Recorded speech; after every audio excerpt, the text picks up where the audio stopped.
아, 앞으로 우리나라가 먹고 살 것이 뭘까? 반도체도 있겠고요.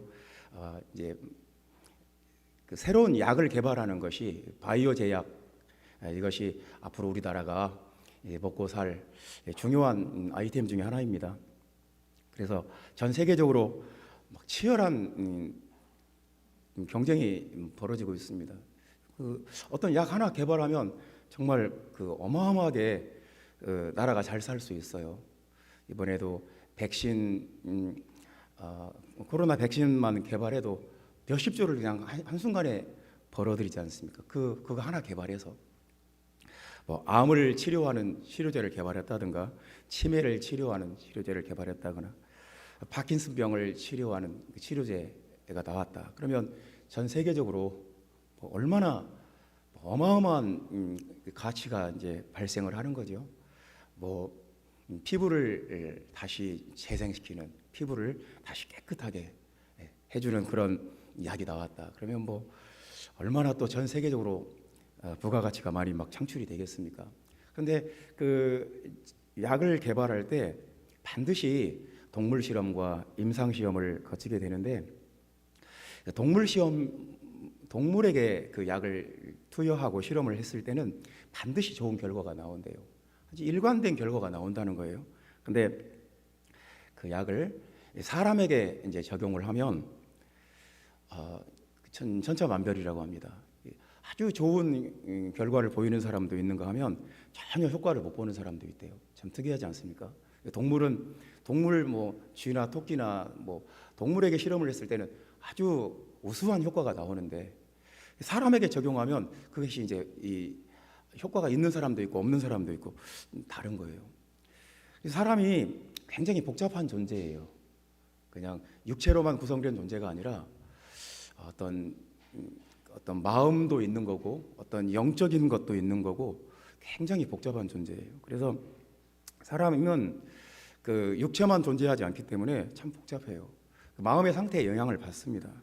그래서 적극적인 마음으로, 긍정적인 마음으로 이 치료에 내가 동참해야 되겠다, 반드시 나아야겠다, 그런 사람에게는 뭐 아주 효과가 좋을 것이고요. 아주 부정적인 자세로 마음이 우울하다든가 모든 것을 부정적으로 보는 사람, 그냥 마음이 아주 그냥 쓰러져 있는 사람, 이런 사람에게 가면 아무래도 효과가 안 나타날 수가 있을 것 같아요.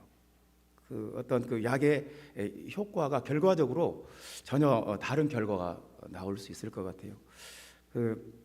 우리는 구원이 필요한 존재 아닙니까? 우리는 모두 구원받아야 돼요. 지금도 마찬가지입니다. 우리는 죄로부터 구원받아야 되고, 질병으로부터 구원받아야 되고, 죽음으로부터 구원받아야 되고, 또 불안으로부터 구원받아야 되고, 어떤 분노와 어떤 그 악한 현실로부터 우리는 구원받아야 되고, 절망으로부터 구원받아야 되고, 우리가 사는 현실에 우리를 힘들게 하고 넘어지게 하고 우리를 두렵게 만드는 것들이 있지 않습니까? 각자 있어요. 자기 몸에 어떤 질병이 있는 사람도 있고, 가정에 문제가 있는 사람도 있고, 사업에 문제가 있는 사람도 있고, 직장에 문제가 있는 사람도 있고, 문제 없는 사람은 아무도 없어요. 다 스트레스 받고 괴롭고, 정말 나를 두렵게 하고 불안하게 만드는, 힘들게 만드는 뭔가가 다 있어요. 그래서 우리는 구원받아야 돼요. 그것을 내 힘으로 해결할 수 있다면 아무것도 아닌데, 내 힘으로 절대로 해결 못하는 문제들도 많이 있어요. 그래서 우리는 구원받아야 돼요. 우리를 구원하는 하나님의 그 처방이 복음이에요. 하나님께서는 복음으로 우리를 구원하시겠다. 그 모든 그 악으로부터, 그 불안으로부터, 절망과 공포로부터, 문제로부터, 질병으로부터, 죄로부터 우리를 구원하는 하나님의 그 유일한 처방이 예수 그리스도의 복음이에요. 예수 그리스도께서 죽으셨다, 그리고 장사되셨다, 부활하셨다. 그분이 유일하신 하나님이시다. 이것이 이제 우리를 구원하는 하나님의 처방이에요. 이것을 믿으면 구원을 받는다고 말씀을 해요. 그로 말미암아 구원을 받으리라, 이렇게 말씀합니다. 이 구원을 받으리라는 말씀은 옛날에 구원 받았다, 이제 지금도 구원 받고 있다, 그 말이 아니고 현재 지금 구원을 받고 있다. 현재 완료 시제예요. 그래서 그 구원은 과거 완료가 아니고 현재 완료예요. 지금도 계속 구원을 받고 있다. 지금도 하나님은 복음으로 우리를 구원하고 있다. 그러니까 복음은 과거 시제가 아니에요. 현재 시제예요. 현재 지금 구원받고 있는 거예요. 우리에게 고통을 주는 것, 우리를 두렵게 하는 것, 우리를 괴롭게 하는 것으로부터 안전하고 건강하고 행복한 상태로 구원하는 것이 복음인데, 복음조차도 어떤 사람에게는 효과가 있고 어떤 사람에게는 효과가 없다는 거예요. 그래서 이제 복음조차도 어떤 사람에게는 굉장히 결과가 좋은 결과가 나올 수 있고 어떤 사람에게는 아무 결과가 없다는 거예요. 그것이 이제 2절 말씀에 헛되이 믿지 아니하였으면입니다. 헛되이 믿지 아니. 이 실패했다는 말이에요. 헛되이라는 말이 실패했다. 아무런 효과가 없다. 아무런 결과가 없다. 그래서 복음을 우리가 들었을 때 헛되이 믿지 않아야 된다 하는 것이 오늘 본문의 말씀입니다. 헛되이 믿지 않아야 복음으로 구원받는다. 그래서 사도 바울은 내가 복음을 이미 전했지만 다시 한번 복음을 언급한다. 그 이유는 헛되이 믿지 않도록 고린도 교인들에게 복음을 다시 한번 언급합니다. 헛되지 않은 믿음은 어떤 믿음인가? 복음을 믿고 효과를 보고 좋은 결과를 얻고 구원을 체험하는 믿음은 어떤 믿음인가? 복음을 믿는다는 것은 무엇을 의미하는 것인가? 오늘 본문이 우리에게 주는 질문입니다. 그래서 이제 세 가지 말씀 같이 나누겠습니다. 복음은 그 가운데 서는 것이다 하는 말씀이 1절 말씀에 있습니다. 다 같이 읽어보겠습니다. 형제들아, 내가 너희에게 전한 복음을 너희에게 알게 하노니 이는 너희가 받은 것이요 또 그 가운데 선 것이라. 서다라는 말은 성경의 어떤 표현에서 굉장히 중요한 표현입니다.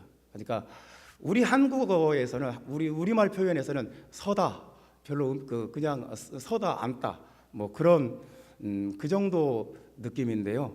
성경에서는 굉장히 의미심장한 표현이다 하는 것을 말씀을 드립니다. 서다라는 말은 그러니까 성경에서 서 있다는 말은 살아 있다는 말이고 성공했다는 말이고 잘했다는 말이고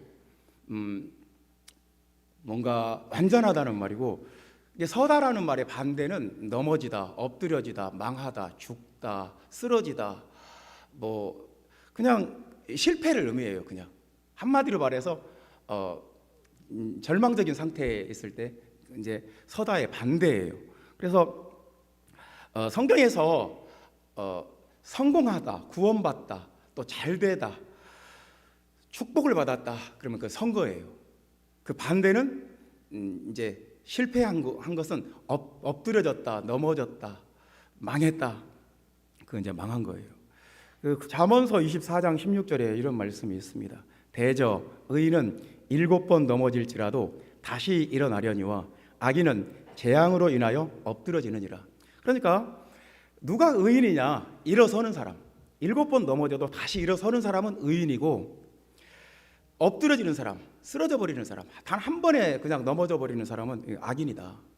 그러니까 일어서 있는 사람, 서 있는 사람은 이제 성공한 거예요. 구원받은 거예요. 의인이에요. 엎드려지는 사람, 쓰러지는 사람 실패한 거예요. 그래서 서다라는 말이 신약 성경에서도 이 마귀를 서서 마귀의 관계를 대적한다가 서다예요. 마귀 앞에 그냥 엎드려져서 무조건 항복해 버리는 상태는 쓰러진 거고, 마귀와 맞서 싸운다 그러면 이제 마귀를 대적하는 건 서 있는 거예요. 그리고 에베소서 6장 13절에 모든 일을 행한 후에 서기 위함이라. 서 있다는 말은 마귀와 싸워서 승리를 했다는 말이에요. 승리를 했다. 모든 일을 행한 후에 서기 위함이라.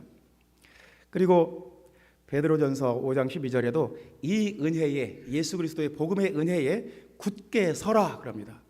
그러니까 복음을 떠나지 않는 거예요. 복음의 은혜 가운데 있는 거예요. 그러면 서 있는 거예요. 그게 이 은혜 가운데 서라.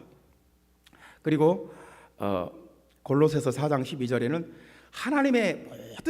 하나님의 완전하고 하나님의 모든 뜻 가운데 완전하고 확신 있게 서 있어라 이렇게 말합니다. 완전하고 확신 있게 서 있어라. 그러니까 하나님의 뜻이 뭔지 구별하고 하나님의 뜻 가운데 완전하고 확신 있게 서라. 서 있다는 것은 구원받은 상태를 말합니다. 또 유다서 1장 24절에는 그 영광 가운데 흠이 없이 기쁨으로 서게 하신다. 하나님은 우리를 서게 하시는 분이에요. 엎드러지거나 넘어지거나 쓰러지게 하시는 분이 아니에요. 서게 하신다. 하나님의 우리가 넘어졌을지라도 다시 일으켜 세우신다. 하나님 나라의 영광 가운데 들어가는 것, 영원한 하나님 나라에 들어가는 건 선 거예요. 그러니까 성경에서 서다라는 표현은 서 있다, 선 것이다. 그것은 굉장히 중요한 표현이에요. 구원받았을 때 구원받은 사람에게는 서다라는 말을 씁니다. 여러분, 우리 한번 생각을 해봅시다. 우리 교회가 있는 이 작은 동네에 미용실이 몇 개나 있을까요? 참 많아요. 다 제가 세보진 않았지만 미용실이 굉장히 많아요. 이발소까지 합해 볼까요? 이발소도 좀 많더라고요. 참 이 작은 동네에 미용실, 이발소 다 합치면 한 10개도 넘을 것 같아요. 참 그런 생각을 해봤어요. 힘들겠다. 그러니까 그 각자 월세 내고 유지비 내면서 세금 내면서 그 가게를 유지를 해야 돼요. 근데 망하면 안 돼요. 근데 또 그런 업체는 또 굉장히 많아요. 참 죽기 아니면 살기죠. 어떻게 해서든지 살아남아야 돼요. 서다라는 게 그런 말이에요. 살아남아야 돼요. 이 작은 동네에 카페는 또 몇 개나 될까요? 그 전부 다 살아남아야 돼요. 그 뭔가 잘못하면 망해요. 접어야 돼요. 가게를 어떤 사업을 시작했는데 잘못하면 망할 수 있고 엎드러질 수 있어요. 그냥 다 접어야 되는 상황도 올 수 있어. 그러니까 살아남기 위해서 최선을 다해요. 또 뭐 김밥집을 포함해서 분식집 포함해서 음식점은 몇 개나 될까요? 다 살아남기 위해서 최선을 다해요. 왜냐하면 한순간 정신 팔고 다른 생각하면 망하거든요. 정신없이 살아남기 위해서 최선을 다해요. 사업만 그런 것이 아닙니다. 우리가 회사에 들어갔다고 합시다. 어떤 회사에 들어갔으면 거기서 또 살아남아야 됩니다. 거기서 그냥 모든 사람들이 나한테 호의적이고 우호적이고 잘해주지만은 않거든요. 그 안에 뭔가 치열한 또 경쟁이 있고 서로 죽이고 죽는 그런 관계가 있어요. 살아남아야 돼요. 우리는 어딜 가든지 살아남는 법을 배우고 살아남는데 최선을 다해요. 그 생태계도 그렇습니다. 물고기들도, 바다의 물고기들도 살아남아야 되고, 겨울에 산에 가보면 새들이 날아다녀요. 산에 뭐 먹을 것이 있을까? 부지런히 날아다니면서 먹을 것 찾아요. 왜냐하면 그 추운 겨울에 산속의 새들도 살아남아야 돼요. 그러니까 생태계나 사업의 세계나 그 모든 분야가 살아남아야 되는 세계예요. 영적인 세계도 마찬가지예요. 살아남아야 돼요. 어떤 마귀를 대적하고 살아남아야 되고, 어떤 죄와 싸워서 살아남아야 되고, 세상과 싸워서 살아남아야 돼요. 그래서 결국 우리는 서야 돼요. 근데 우리를 하나님 앞에 서게 하는 것, 우리를 하나님 앞에 세우는 것이 무엇이냐? 복음이라는 거예요. 복음은 우리를 서게 해요. 그 가운데 선 것이라, 서 있게 해요. 그래서 로마서 11장 20절에는 이렇게 말씀합니다. 바울이 이렇게 말합니다. 옳도다.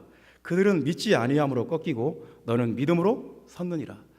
유대인들은 복음을 믿지 않았어요. 그러므로 꺾였어요.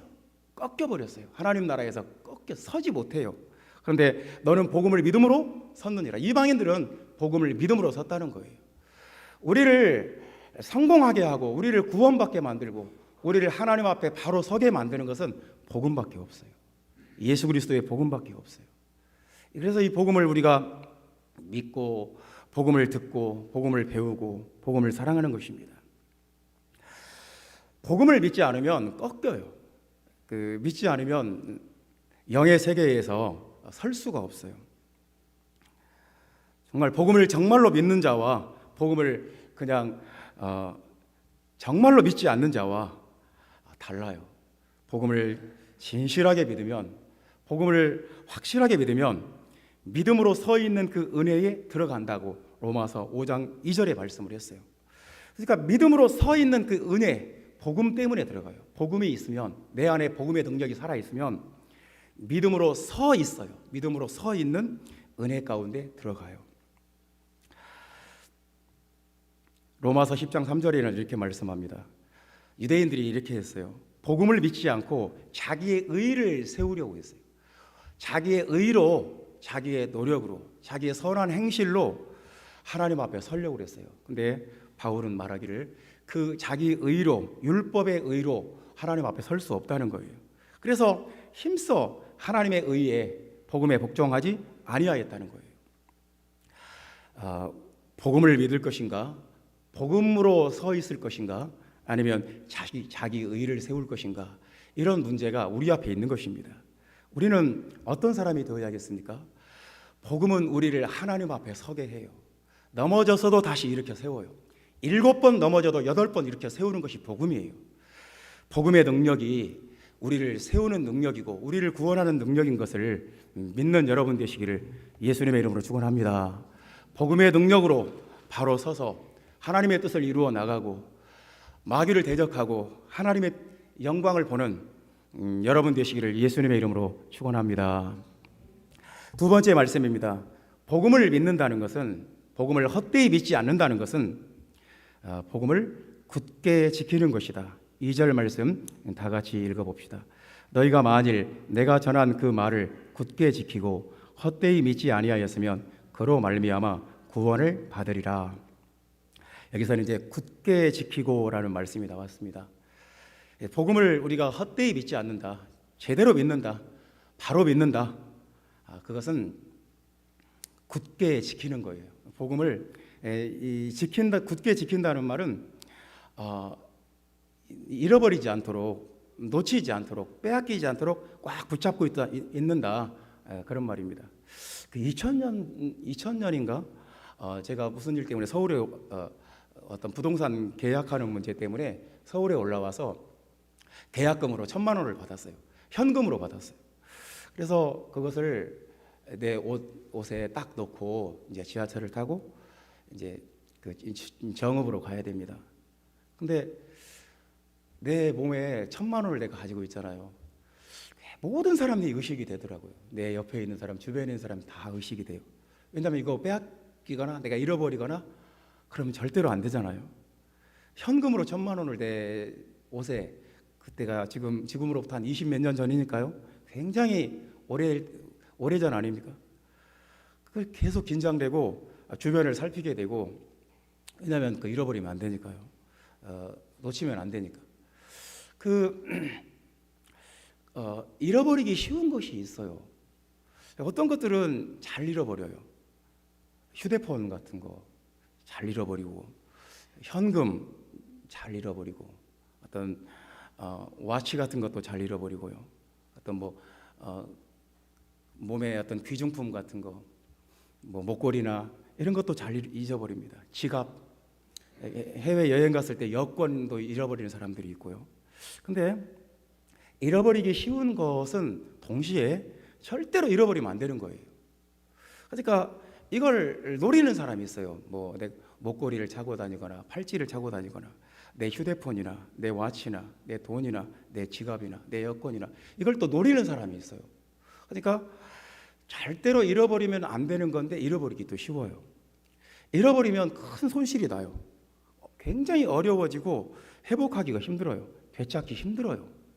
이 복음은 그런 거예요. 절대로 잃어버려서는 안 되는데 또 잃어버리기 쉬운 거예요. 왜냐하면 노리는 악한 세력들이 있어요. 그래서 복음은, 하나님께서 우리에게 주신 복음은 가치 있는 것이고 잃어버리면 안 되는 것이고, 잃어버리면 큰 손실, 이것보다 큰 손실이 없어요.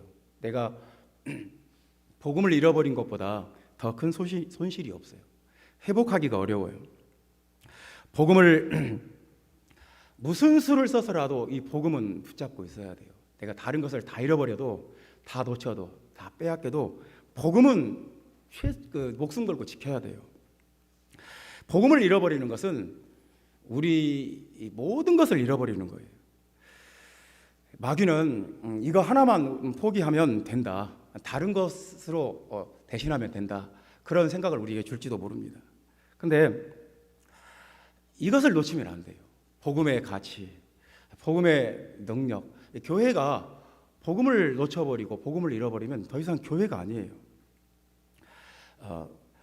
나무꾼이 나무에게 가서 이렇게 말을 했습니다. 너에게 있는 가지 하나만 주라. 나무가 생각해 보니까 자기에게는 가지가 굉장히 많아요. 뭐 이 수많은 가지 중에 하나만 주면 되지 하고 가지 하나를 줬습니다. 그랬더니 이 나무꾼이 그 나뭇가지로 도끼자루를 만들었어요. 그래서 도끼자루를 그 도끼에 끼워서 나무 전체를 잘라버렸습니다. 그러니까 우리가 복음에 관한 어떤 것을 놓치게 되면 전체가 다 무너질 수가 있어요. 그래서 복음에 대한 우리는 굳게 붙잡아야 돼요. 어떤 것도 놓칠 수가 없어요. 복음에 관한 우리는 어떤 것도 양보할 수가 없어요. 복음을 잃고 세상적인 것을 대신 얻는 것, 우리는 그것으로 만족할 수가 없거든요. 세상적인 것을 지키고 복음을 잃을 것인가, 아니면 복음을 지키고 나머지 것을 잃을 것인가. 복음을 지키는 것은 착하고 좋은 마음이 있어야 지킨다고 말씀합니다. 누가복음 8장 15절에는 복음을 지키는 마음은 착하고 좋은 마음이 있어야 되고, 그리고 말씀을 듣는 사람이고, 그리고 인내로 결실하는 사람, 이 사람이 복음을 지킨다고 말씀을 합니다. 복음은 우리가 헛되이 믿지 않는다는 것은 복음을 지키는 노력을 하는 거예요. 이것이 얼마나 귀한지, 얼마나 소중한지 알고 이 복음을 지킨다는 거예요. 아무나 할 수 없는 일이에요.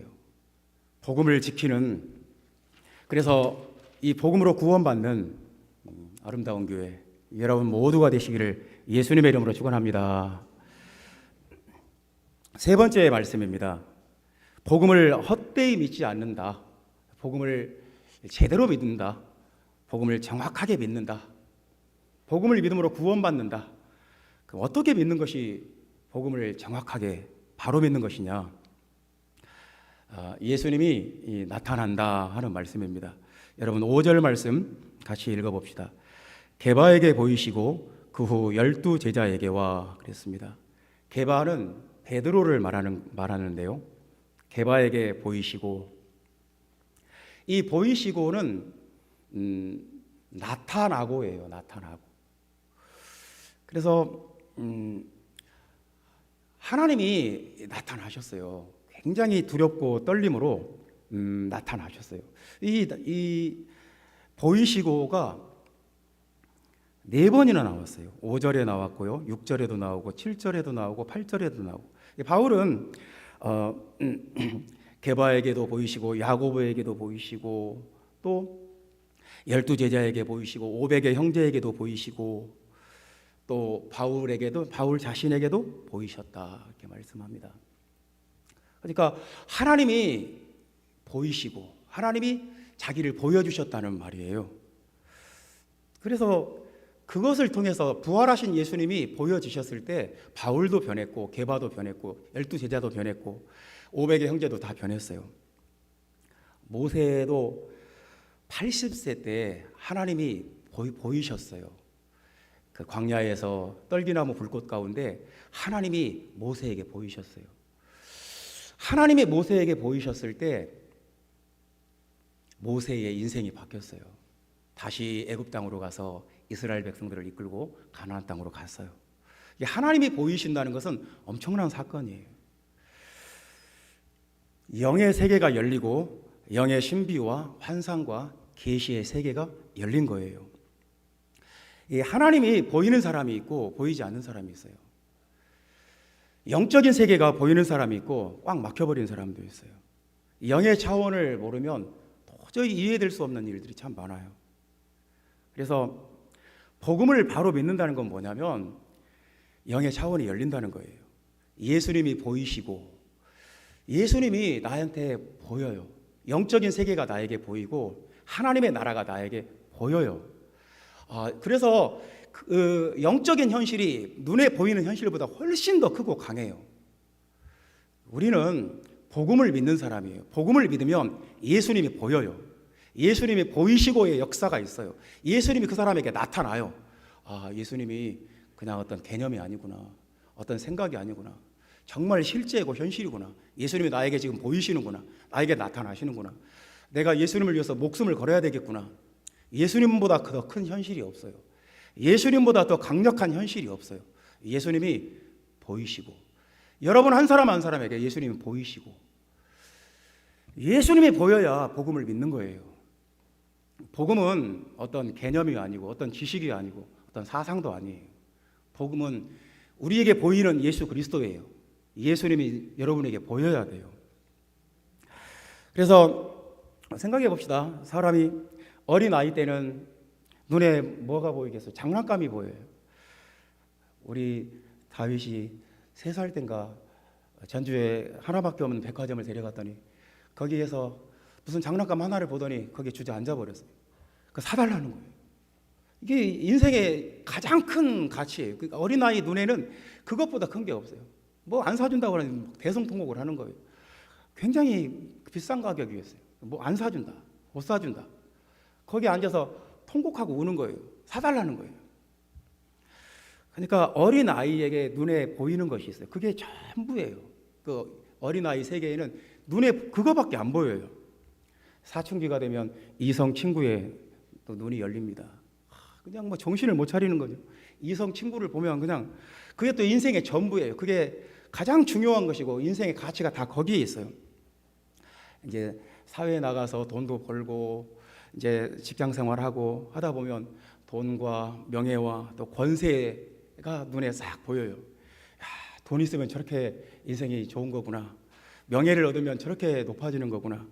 권세를 얻으면 저렇게 좋은 거구나. 그런 것들이 눈에 이제 보이게 됩니다. 그래서 평생 그것을 추구하고 살다가 죽어요. 사람은 자기 눈에 뭐가 보이느냐가 그 사람 수준이고 그 사람 눈에 뭐가 보이느냐가 그 사람의 영적인 상태예요. 그러니까 세상 것만 보이는 사람도 있고 예수님이 보이는 사람이 있어요. 게바에게, 12사도에게, 야고보에게, 500의 형제에게, 그리고 만삭되지 못하여 난 이 칠삭동이 같은 이 바울에게 예수 그리스도가 보였어요. 인생이 바뀌었어요. 이 복음을 믿는다는 것은 간단한 것이 아니에요. 눈에 보이는 것이 바뀌는 거예요. 세상만 눈에 보이다가 예수 그리스도가 내 눈에 보이는 거예요.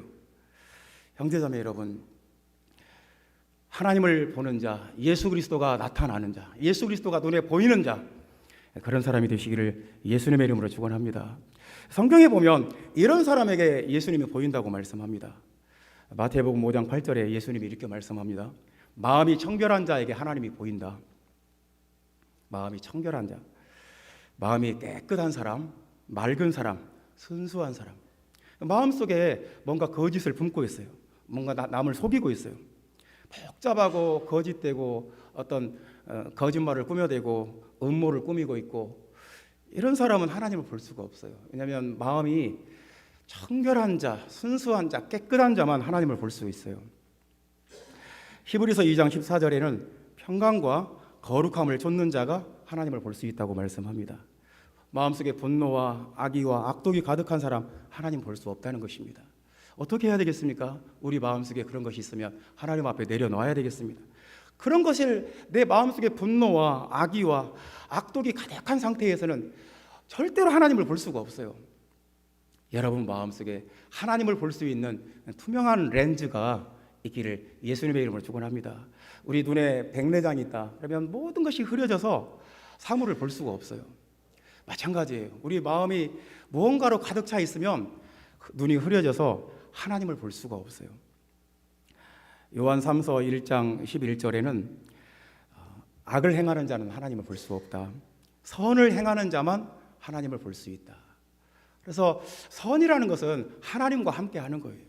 하나님의 성령과 하나님의 하나님의 뜻 가운데 있을 때 하나님을 볼 수 있어요. 하나님의 뜻을 벗어나면 악을 행하는 자들은 하나님을 배웁지 못하느니라 그렇게 말씀합니다. 악을 행하는 자들은 하나님을 배웁지 못하느니라, 볼 수가 없어요. 여러분, 우리가 어떤 사람이 되어야 되겠습니까? 예수님을 보는 사람, 예수님을 배웁고 예수님이 눈에 보이고 나타나는 사람. 우리가 복음을 믿으면 예수님이 보여야 돼요. 예수님이 내 보이시고 예수님이 나에게 나타나시고 나에게 말씀을 주시고 나를 선한 목자가 되셔서 나를 이끌어 가시고, 그렇게 될 때 우리가 복음을 믿는 거예요. 복음을 헛되이 믿는 자가 있고 제대로 믿는 자가 있다고 말씀을 합니다. 복음을 제대로 믿으면 하나님 앞에 서게 돼요. 넘어지거나 쓰러지거나 실족하거나 망하지 않아요. 영적으로 설 수 있어요. 살아남을 수 있어요. 복음을 굳게 지키는 사람이 복음을 제대로 믿는 거예요. 세상 가운데서 우리가 이 복음을 놓쳐버릴 수 있어요. 복음을 잃어버릴 수 있어요. 나에게서 복음을 빼앗기만 하면 마귀는 성공한다고 생각해요. 절대로 우리가 놓쳐서는 안 될 것, 복음을 지켜야 돼요. 예수 그리스도께서 보이신다고 말씀했어요.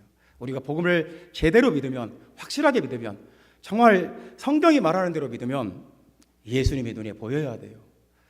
세상만 보이지 않고 마귀가 보이지 않고 예수님의 눈에 보이는 우리 모두 되기를 예수님의 이름으로 축원합니다. 기도하겠습니다.